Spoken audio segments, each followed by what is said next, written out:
The mystery of Asha Degree. Vanished in the night. Dossier 63. On the night of February 14, 2000, in Shelby, North Carolina, 9-year-old Asha Degree disappeared from her home under circumstances that remained deeply disturbing. Asha, a well-behaved fourth grader, went to bed as usual on a Monday evening. However, in the early hours of February 14th, amidst a severe winter storm, she got dressed, packed a backpack, and left her house on foot.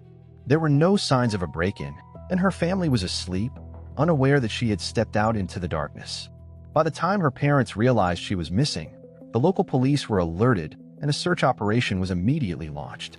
Multiple drivers traveling along Highway 18 reported seeing a young girl matching Asha's description walking along the road in the pouring rain and freezing temperatures during the night. One driver even attempted to stop and check on the girl, but she reportedly ran off into the nearby woods, disappearing from sight.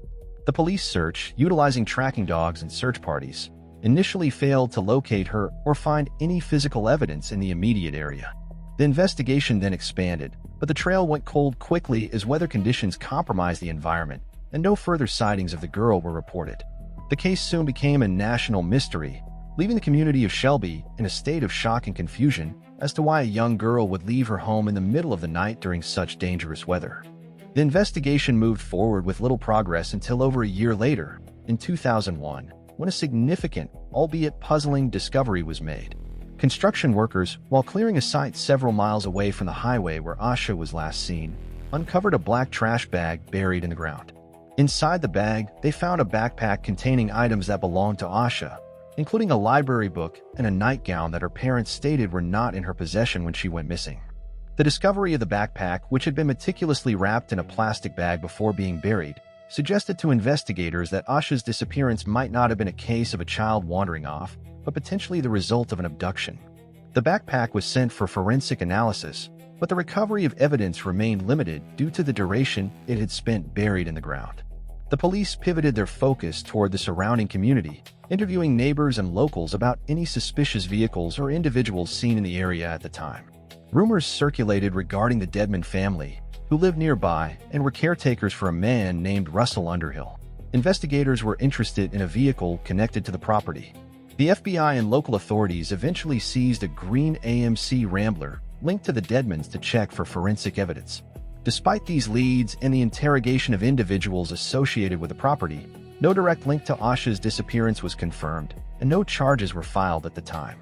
As the years passed, the case of Asha Degree evolved into a long-term cold case that continued to haunt law enforcement in North Carolina. Investigators utilized advances in technology, including DNA profiling and genetic genealogy, to re-examine evidence collected over the previous decades. In recent years, search efforts were renewed, and the FBI continued to work alongside local authorities to revisit witness statements and re-interview individuals who might have had knowledge of the case in 2000. The investigation expanded its scope to include digital records and any remaining physical evidence that had been held in storage, hoping to find a link that was missed in the initial search. The case remains a high priority, with authorities regularly appealing to the public for information that might lead to a breakthrough. While many theories have been proposed, ranging from a planned running away that ended in tragedy to a calculated abduction by an unknown individual, the lack of a definitive discovery has kept the case open. The persistence of investigators demonstrates the commitment to finding answers for a family that has waited for over 2 decades for closure. The case of Asha Degree remains a tragic example of a disappearance that defied immediate explanation and has left a lasting impact on the field of missing persons investigations.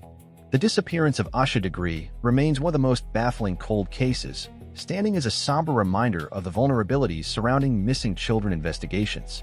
We have looked at the timeline of that cold February night, the discovery of the buried backpack, and the ongoing efforts by federal and local authorities to secure justice. The facts remain. A child vanished during a storm, a backpack was discovered buried months later, and an entire community remains searching for the truth. While the investigation has explored various leads, including connections to nearby properties and potential witnesses, the path forward remains dependent on the emergence of new information. We honor Asha's memory by keeping the facts of her disappearance in the public eye, hoping that one day the silence will be broken. The journey we have taken today underscores the complexities of investigative work when faced with minimal initial evidence. As we close this dossier, We are reminded that the search for truth is a long-standing process that requires patience, persistence, and the hope that someone somewhere holds the key to resolution. Subscribe to Mind 74. If you reach the end, thank you for being the best adventurers out there. Subscribe to the channel, leave a like, and hit that notification bell so you never miss a dossier. Comment below.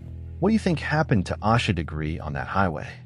Share this video with your best friends and join the hunt. We'll see you at the next mystery. Keep exploring. The JonBenét Ramsey Mystery. A House Divided. Dossier 65.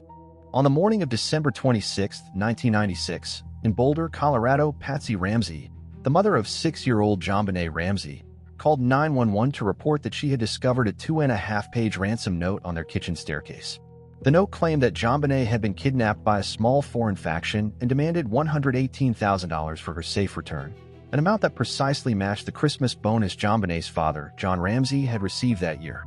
Despite the instructions in the note to not contact authorities, the family called the police immediately. Officers arrived at the home shortly before 6 a.m., but did not immediately secure the crime scene. John Ramsey began searching the home with family friends and, later that morning, discovered JonBenét's body in a rarely used room in the basement. She had been struck on the head and strangled with a makeshift garrote. The police investigation that followed was criticized for its initial handling of the house, as multiple people had walked through the crime scene before it was fully secured, potentially contaminating critical evidence. The investigation quickly became the subject of intense media scrutiny and public speculation. Because the house had been accessed by family members and friends, the Boulder Police Department initially focused their suspicion on the parents, John and Patsy Ramsey. For years, the case was defined by the divide between those who believed the parents were responsible and those who believed an intruder had entered the home. In 1999, a grand jury was convened to consider charges against the parents, but ultimately, no indictments were issued. As the investigation dragged on, the lack of definitive forensic evidence made building a case difficult. The ransom note itself became a central point of contention. Handwriting experts provided conflicting opinions on whether Patsy Ramsey could have written it, and the phrasing of the note was described by some as theatrical and inconsistent with a professional kidnapping. Meanwhile, the family maintained their innocence and participated in multiple interviews, consistently pointing to an unidentified intruder as the perpetrator. The trajectory of the investigation shifted in 2008 when advances in DNA technology provided new evidence. Investigators identified touch DNA on JonBenét's clothing that did not belong to any member of the Ramsey family. This discovery led the Boulder District Attorney at the time to issue a formal apology to the Ramseys, stating that the evidence pointed away from the family and toward an unknown third party. Despite this breakthrough, the DNA profile was not found in the National CODIS database, meaning the perpetrator could not be identified through that method. Over the years, the case has seen various confessions that were later debunked, and interest has been periodically revived by television specials and new investigative teams. In recent years, the Boulder Police Department has stated they remain committed to using emerging forensic technologies to re-examine the evidence, specifically looking at the potential for advanced genealogical testing on the unidentified DNA sample. The case remains open, serving as a reminder of the challenges inherent in cold cases where early scene management and the lack of a primary suspect have prevented a clear conclusion. The death of JonBenét Ramsey remains a tragedy that has captivated the public for nearly 30 years, serving as a testament to the complexities of high-profile crime investigations. We have examined the timeline of that morning in 1996, the confusion surrounding the crime scene, and the forensic turns that later shifted the investigation's focus away from the family. The facts remain that a young girl was taken in her own home, and despite decades of scrutiny, the identity of the person responsible for the act has never been brought to justice. While the mystery has often been clouded by speculation, the DNA evidence found in 2008 stands as the most tangible link to the truth, a truth that investigators continue to pursue with modern forensic tools. We honor JonBenét's memory by focusing on the facts of the investigation, rather than the folklore that has often dominated the narrative. The journey we have taken today underscores the importance of scene integrity and the enduring need for forensic answers in cold cases. As we close this dossier, we are reminded that no case is truly closed until the perpetrator is held accountable. Subscribe to Mind 74. If you reach the end, thank you for being the best adventurers out there. Subscribe to the channel, leave a like, and hit that notification bell so you never miss a dossier. Comment below. What do you think the DNA evidence tells us about the case? Share this video with your best friends and join the hunt. We'll see you at the next mystery. Keep exploring.